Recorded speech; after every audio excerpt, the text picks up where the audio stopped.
Déjeme saludar a los maestros Jaime Hernández y el querido Paco Cruz. Jaime Hernández, corresponsal de guerra, larga trayectoria.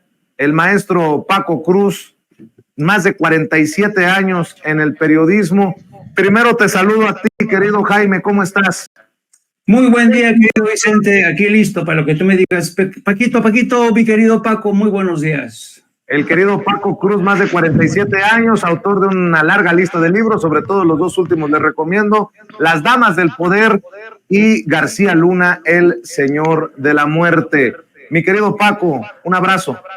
Vicente, ¿cómo estás? Jaime, un abrazo. Mira, todo el mundo va a pensar que soy mayor que tú, y la verdad no es cierto, pero un abrazo para los dos, Jaime. Por cierto, tenemos la misma edad y los mismos años de andar bregando en el periodismo. O sea que estamos por los 100 años, casi 100 años de experiencia entre ambos. Oye, a ver, con estos años de experiencia, ¿cómo ven la carroñería de medios de comunicación, periodistas ya conocidos, ya señalados por el presidente, que le apuestan al golpeteo político en tiempos de tragedia, Jaime? Mira, yo fíjate que estoy realmente muy sorprendido. Esta mañana recibí la llamada de un amigo que yo considero inteligente, es conservador, digo, nobody's perfect, nadie es perfecto, pero realmente me llamó la atención que una persona inteligente, preparada, culta, se esté dejando llevar por esta tesis de que el gobierno de Andrés Manuel López Obrador ha sido incapaz de salir al paso de esta crisis tras el paso de Otis. Y yo le decía, bueno, a ver, ¿cuáles son tus cuestionamientos? Dice, no, es que ellos se enteraron, ¿cómo es posible? Si era un huracán que ya iba evolucionando. Y luego, a ver, yo he revisado personalmente las discusiones que se dieron en el seno del Centro de Huracanes de Miami. Y a las 8 de la noche, tiempo de México, 8 de la noche, tiempo de México, la última discusión que sale del Centro de Huracanes dice, va a entrar el huracán con fuerza 5, ha explotado el huracán, así dice literalmente, ha explotado el huracán y va a entrar con fuerza 5 a las 8 de la noche, tiempo de México. Entonces, luego, el otro argumento para todos aquellos que dicen, ¿cómo es posible que el gobierno de México haya sido incapaz de responder? Digo, oye, desde el día anterior estaba la Marina aplicando el plan Marina y el DN3 en el caso del Ejército. Digo, pero mira, no vayamos muy lejos. Luego, en el año 2005, que por cierto yo cubrí esa tragedia, entró el huracán Katrina, ustedes se acordarán, en Nueva Orleans, arrasó Nueva Orleans. Y yo no recordaba que ese huracán causó 1,800 muertos. Dejó daños por cerca de 125,000 millones de dólares. ¿Sabes cuántos días después de que entró Katrina actuó el gobierno de George Bush? Yo creo que entró, qué sé yo, casi una semana después envió a la Guardia Nacional. Hubo gente que se tuvo que refugiar en el famoso Estadio Superdome, y como no había vigilancia, como no había nada, hubo violaciones, hubo matanzas, se mataban entre ellos mismos bajo el techo, bajo la cúpula del Superdome. Hubo escenas de robo, de rapiña, ¿no? Y todo esto sin que interviniera para nada el gobierno. Ahí tenemos estas imágenes, tenemos este caso. Si lo comparamos con el caso de Otis, al día siguiente de Otis, el presidente estaba caminando entre el fango, abriéndose paso para llegar hasta el puerto de Acapulco. Y México no es la primera potencia del mundo, México no es la primera potencia del mundo, pero ahí veíamos al presidente enfangado, tratando de abrirse paso porque había habido deslaves y el Grijalva se había salido de madre. Entonces, ¿cuál es la diferencia? Que en Estados Unidos teníamos un presidente, Bush, que se interesó más de una semana después de que la gente estuviera muriendo, que estuviera gritando desde los techos, las azoteas de sus casas, pidiendo ayuda. Y yo cuando llegué a cubrir el tema de Katrina, no había nada donde quedarse.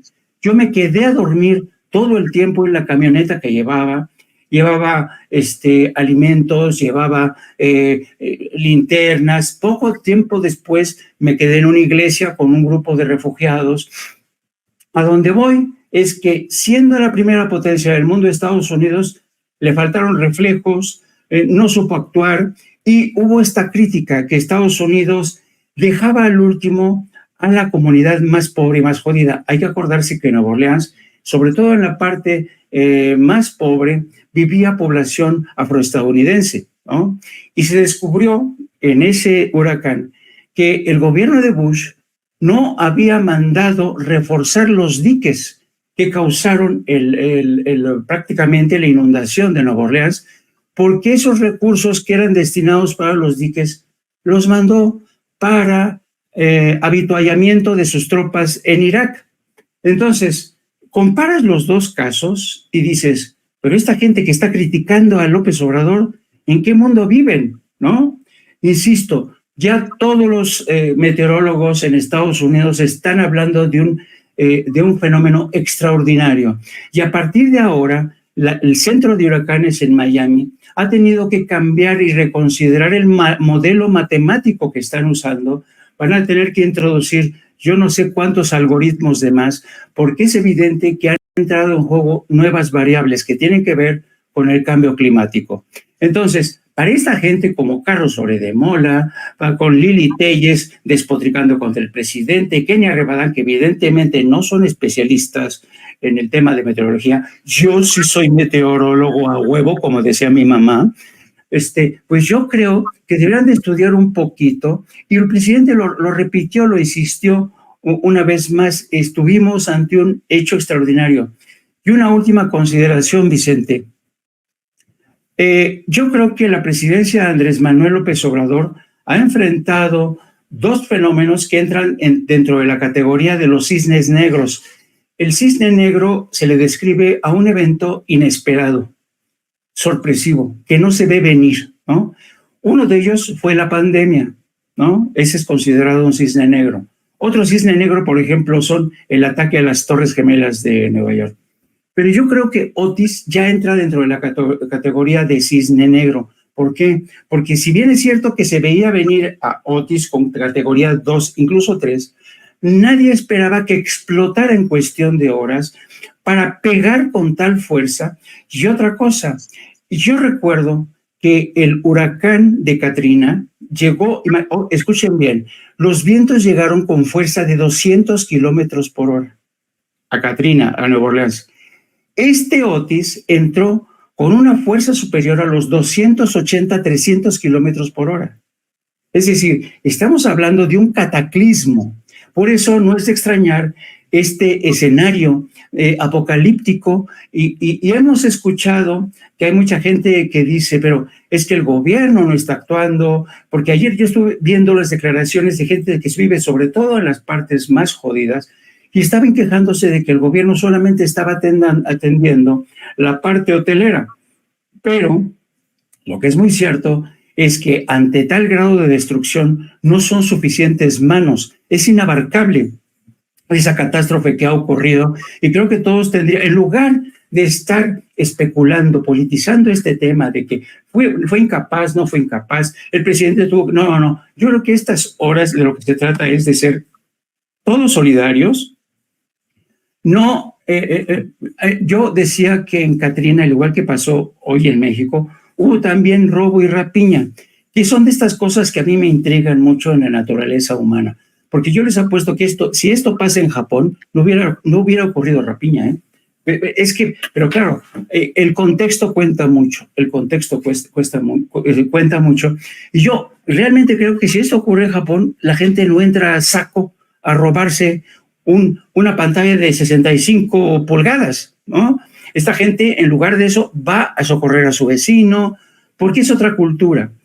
Pero yo creo que el presidente, con este llamado a la mesura, al sentido común, de que ya no roben, esperemos que caiga en campo fértil y esperemos que la solidaridad de todos nosotros ya sea aportando una lata de atún, un papel higiénico, qué sé yo, lo que sea. Estamos obligados a ayudar a nuestros hermanos en Guerrero, los zanquitas. Tú sabes que en Guerrero, entre amigos, se llaman zancas, como las zancas de rana. Ayudar a nuestros zanquitas en Guerrero para que se recuperen.